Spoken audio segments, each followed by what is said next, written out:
दुनिया में अगर किसी ने 21st सेंचुरी को डिफाइन करना है तो दो देशों का नाम सबसे पहले आता है, इंडिया एंड चाइना। दो एंशिएंट सिविलाइजेशन, दो न्यूक्लियर पावर्स।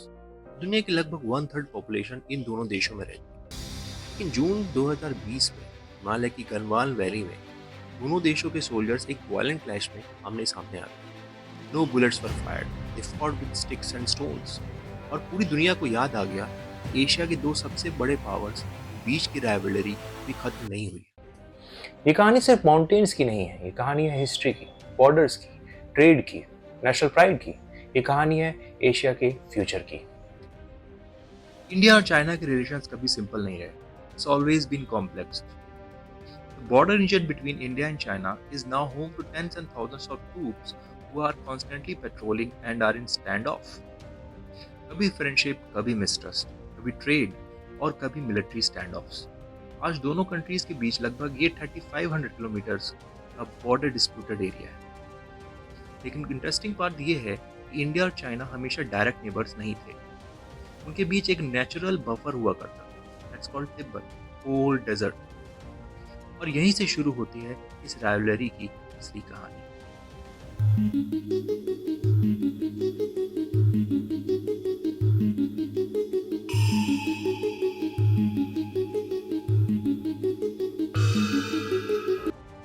चाइना और इंडिया का रिलेशनशिप कोई नया नहीं है, but one thing is very new, that is China is going very fast. China is almost at the verge of being a developed nation, and that is making India under pressure because China is not only projecting its power in Asia but across the world.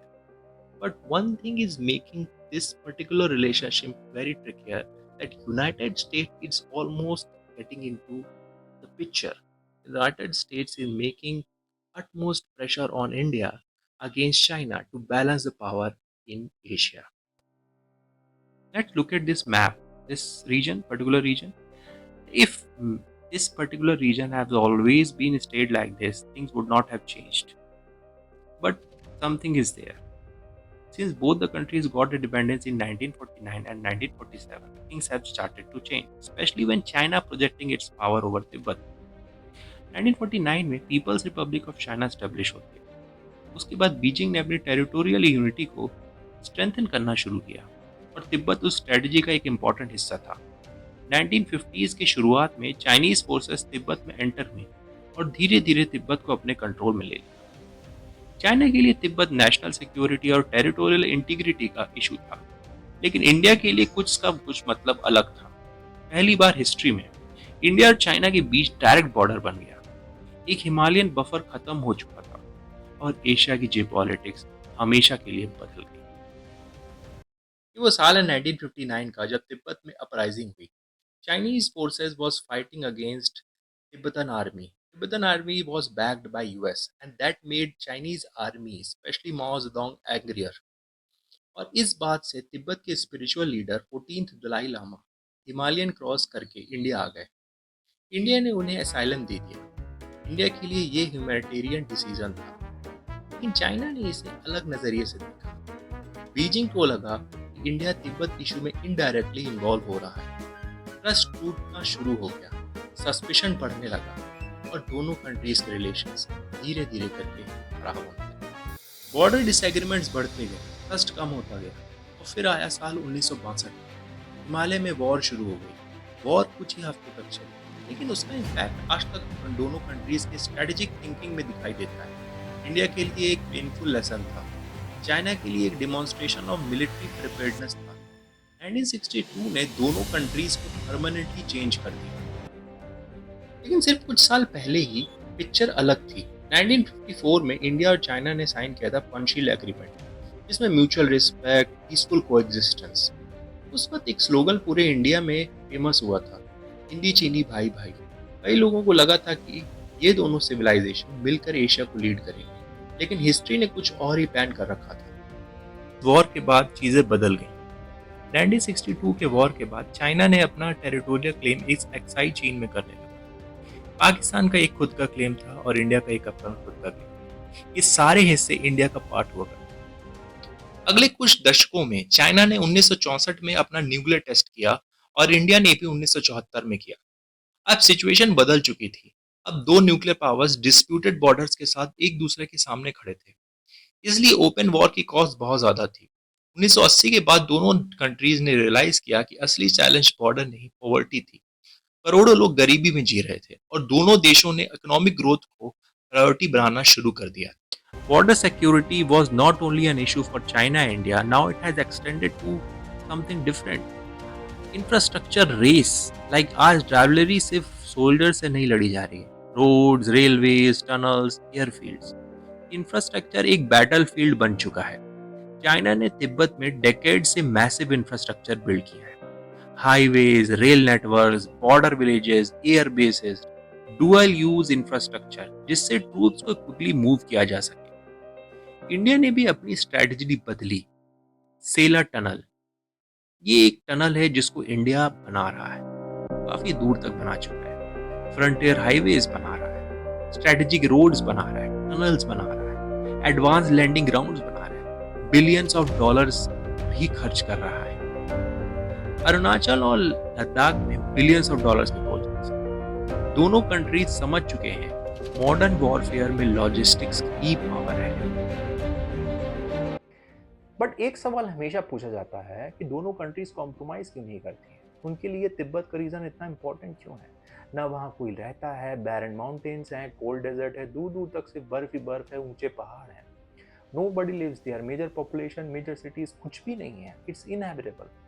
But still both the countries are adamant to claim their rights, क्योंकि वो उनके लिए एक national integrity का matter है, national pride है, security का concern है, जियोग्राफी मैटर्स। वो उसके लिए एक ज़मीन का टुकड़ा नहीं है। And that changes everything. Now in China is not only trying to dominate the Asia and trying to dominate India and making pressure on the India, but China अब इंडिया को तीनों चारों तरफ से घेर रहा है, specially through sea Indian Ocean में। And that brings a new part of the story, that is trade. Border issue and everything is one part of the story. इस राइवलरी के बीच में एक रिलेशनशिप मूव कर रहा था जिसका नाम है ट्रेड। 1980s के बाद चाइना दुनिया की मैन्युफैक्चरिंग फैक्ट्री बन गया। Factories, exports, global supply chains, और फिर इंडिया और चाइना के बीच भी ट्रेड रैपिडली ग्रो करने लगा। ये दोनों कंट्रीज समझ गई थी कि countries that trade together are less likely to fight each other.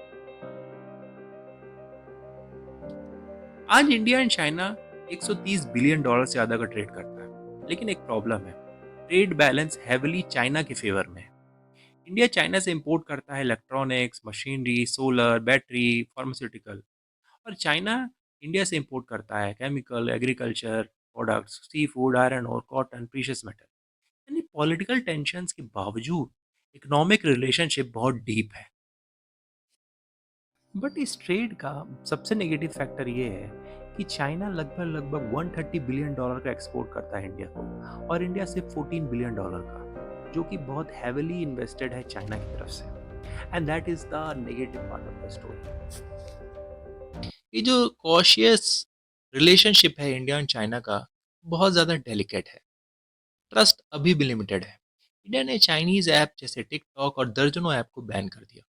Chinese investments पर स्क्रूटनी बढ़ाई गई। हुआवे को सेंसिटिव सेक्टर्स में रेस्ट्रिक्शंस का सामना करना पड़ा। दूसरी तरफ चाइना ने क्रिटिकल मिनरल्स और रेयर अर्थ एक्सपोर्ट्स पर रेस्ट्रिक्शन लगाया। मैसेज क्लियर है, trade continues, trust remains cautious. This particular issue of trade is not limited to one factor. Something is off between these two nations. The battle between these two nations has moved to the sea. India and China की rivalry सिर्फ हिमालय तक सीमित नहीं है। So it's clear now कि India और China का relationship एक टॉम एंड जेरी के शो जैसा है, कि दोनों एक दूसरे के रिलेशनशिप को बहुत कॉशियसली देख रहे हैं, फूक फूक के कदम रख रहे हैं। चाइना और इंडिया का जो इवॉल्व एक दूसरे के साथ ही हुए हैं ऑलमोस्ट 1947 1949 में।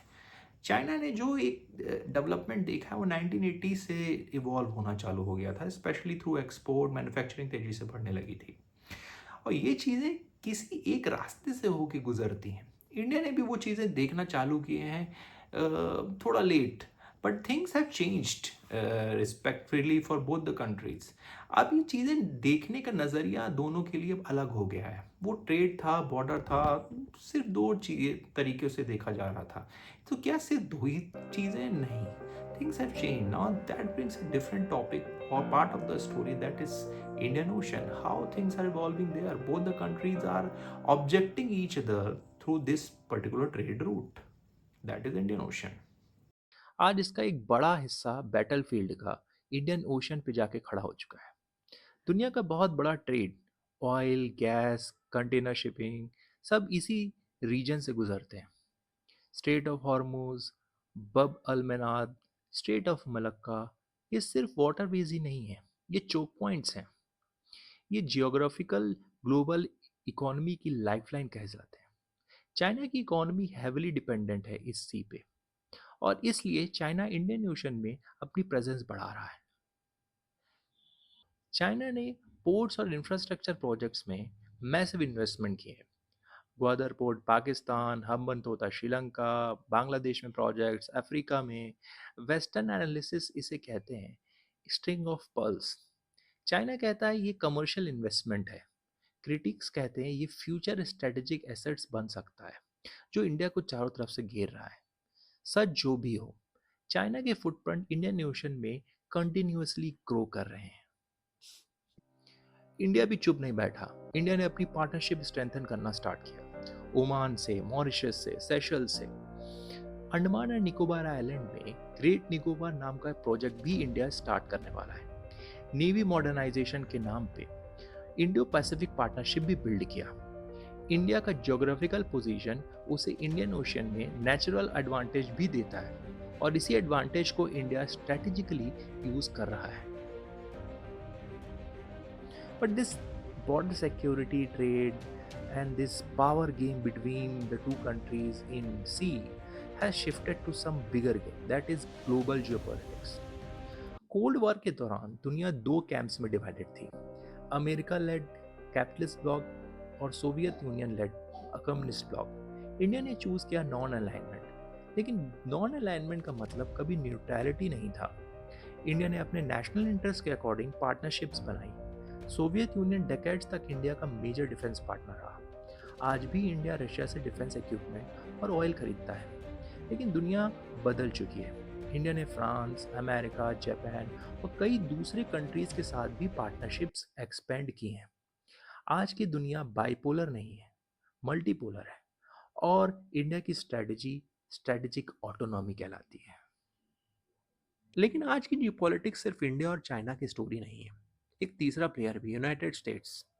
यूक्रेन वॉर के बाद अमेरिका और यूरोप ने रशिया पर मैसिव सैंक्शंस लगाए, लेकिन इंडिया ने एक डिफरेंट पाथ चूज किया। इंडिया ने रशियन ऑयल खरीदना कंटिन्यू रखा। क्यों? सिंपल।